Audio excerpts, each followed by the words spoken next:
Alguma vez na vida, a gente para e pensa: o que de fato nos mantém inteiros? Pois é, hoje vamos dar uma espiada na estrutura secreta e super essencial do nosso corpo, o tecido conjuntivo. Ele é tipo a base silenciosa que dá forma, suporte e função para tudo. E para a gente começar, fica aqui um desafio. O que é que o osso, que é super rígido, o sangue, que corre líquido pelas veias, e a gordura, que é toda macia, o que eles têm em comum? Parece que não tem nada a ver uma coisa com a outra, né? Mas olha, a resposta vai surpreender. E a resposta é: todos eles são tipos diferentes de tecido conjuntivo. É isso mesmo. Esse tecido é o grande unificador do corpo, sabe? É tipo uma supercola biológica que conecta tudo, preenche os espaços, sustenta os órgãos e basicamente não deixa a gente desmontar. É uma rede contínua que passa por absolutamente tudo. Tá, mas como é que uma coisa só pode ser tão versátil assim? Acontece que todos os tecidos conjuntivos, sem exceção, partem de uma mesma receita básica. São só 3 ingredientes principais. O segredo todo está na proporção de cada um.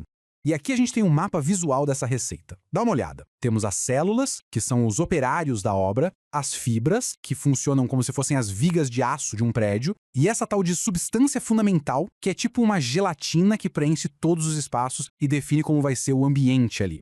Então, a lógica é a seguinte: as células constroem e cuidam de tudo. As fibras, como o famoso colágeno, dão a força e a elasticidade. E a matriz extracelular, que a gente chama de MEC, ela é o terreno. É ela quem manda na consistência, quem decide se o tecido vai ser líquido como o sangue ou duro como uma rocha, que nem o osso. É ela que dá as cartas. E é justamente variando as proporções desses ingredientes que a natureza consegue criar uma família enorme de tecidos, cada um com a sua função específica. É simplesmente genial. E essa tabela aqui ajuda a organizar essa grande família. Primeiro a gente tem o propriamente dito, com os tipos frouxo e denso. Depois vem os tecidos com propriedades especiais, tipo a gordura. E por fim, os de suporte, que são os pesos pesados, como a cartilagem e o osso, que formam o nosso esqueleto. E olha só como a diferença fica nítida nessa imagem. À esquerda a gente vê o tecido frouxo, ele é mais arejado, tem bastante espaço entre as células, perfeito para preencher espaços e nutrir outros tecidos. Agora compara com o da direita, o tecido denso. É praticamente uma muralha de fibras de colágeno, tudo compacto, super resistente. É a força bruta que a gente encontra nos nossos tendões. Então, que tal a gente conhecer agora a equipe de especialistas que trabalha por trás de toda essa construção? Vamos dar um close nas células mais importantes que moram ali no tecido conjuntivo. E o nosso primeiro especialista, o verdadeiro mestre de obras do nosso corpo, é ele, o fibroblasto. Pensa nele como o engenheiro e o chefe de obras dessa construção toda. E olha ele aí, repara na imagem da direita. Esse é o fibroblasto em modo ativo. Ele está maior, com o citoplasma todo espalhado, trabalhando a todo vapor.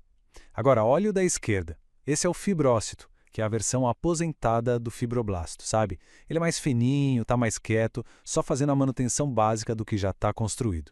A lista de tarefas dele é enorme. Ele produz todas as fibras, produz a matriz em volta e é por isso que ele é a grande estrela da cicatrização. Quando a gente se machuca, é como se um alarme tocasse e os fibroblastos virassem uma equipe de reparo de emergência, trabalhando sem parar para consertar o estrago.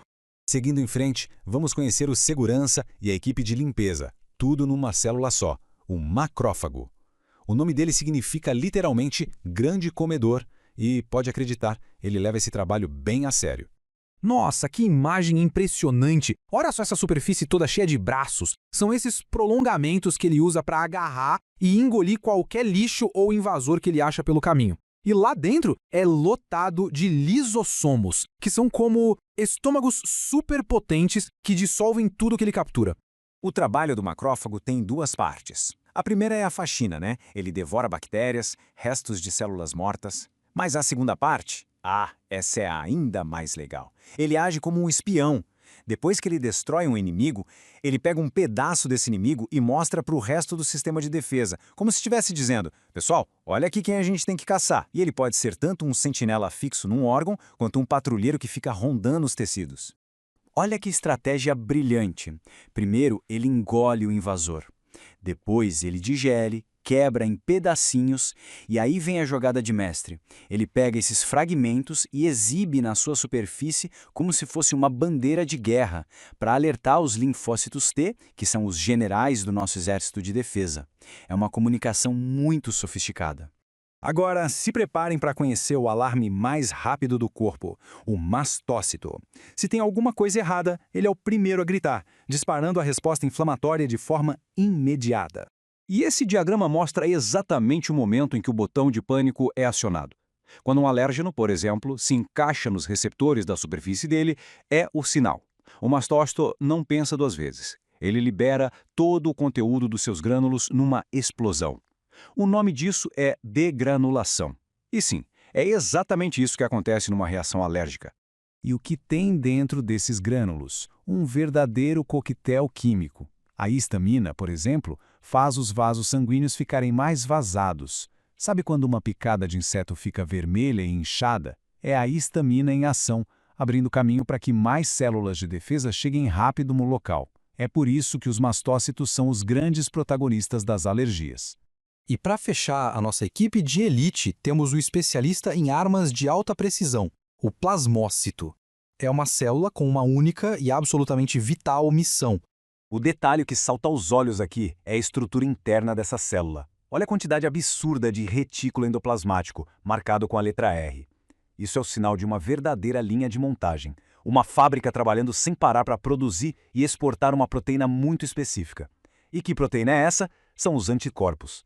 O plasmócito, na verdade, é um linfócito B que se especializou. A única função dele é fabricar anticorpos aos montes, que são como mísseis teleguiados projetados para encontrar e neutralizar um alvo específico. E um detalhe curioso é o núcleo dele, que muitas vezes parece uma roda de carroça. Bem característico, né? Ok, já conhecemos os jogadores, agora vamos ver essa equipe em campo, trabalhando junta em duas das situações mais críticas do corpo, a defesa contra uma infecção e o reparo de uma lesão. E essa citação amarra tudo perfeitamente. Imagina um corte na pele. É como se um maestro desse o sinal. Um mastócito soa o alarme da inflamação. Os macrófagos chegam para limpar a área e chamar reforços. Se for preciso, os plasmócitos disparam os anticorpos. E no grande final, o fibroblasto sobe no palco para reconstruir tudo, tecendo a nova estrutura que vai fechar a ferida. É uma verdadeira orquestra celular. E isso nos leva a uma última reflexão. O tecido conjuntivo é, sem dúvida, um mestre em reparos. Mas será que esse reparo sempre restaura a perfeição original? Bem, a existência de uma cicatriz já é a resposta. A cicatriz é a prova de um conserto que funcionou, claro, mas que não restaurou o tecido de forma idêntica. É um belo lembrete de que, na biologia, o funcional muitas vezes triunfa sobre o perfeito.